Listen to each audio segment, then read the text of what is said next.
এতিয়ালৈকে তৃণমূল কংগ্ৰেছৰ লগত আমাৰ তিনিলানি আলোচনা হৈছে আৰু তিনিলানি আলোচনাতে মই নিজে উপস্থিত আছিলোঁ।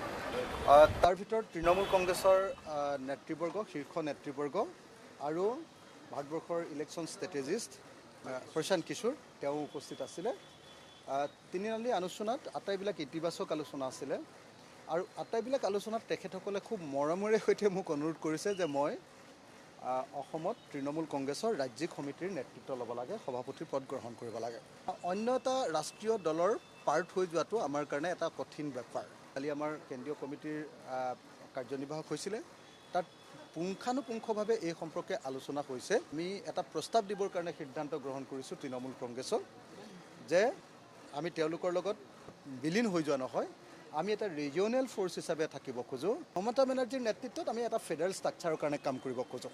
মই জানো যে তৃণমূল কংগ্ৰেছত জইন কৰিবৰ কাৰণে অসমৰ দুজন সাংসদে কথা পাতি আছে। খোলাখুলি কথা যে ভাৰতবৰ্ষত যদি আজি আটাইতকৈ বেছি ভালপোৱা মোৰ ৰাজনৈতিক ব্যক্তিত্ব আছে তেওঁ মমতা বেনাৰ্জী। মই আনকি অৰবিন্দ কেজৰিৱালতকৈ মমতা বেনাৰ্জীক ভাল পাওঁ, কাৰণ অৰবিন্দ কেজৰিৱালে কেতিয়াও ফেডাৰেলিজিমৰ কথা নকয়।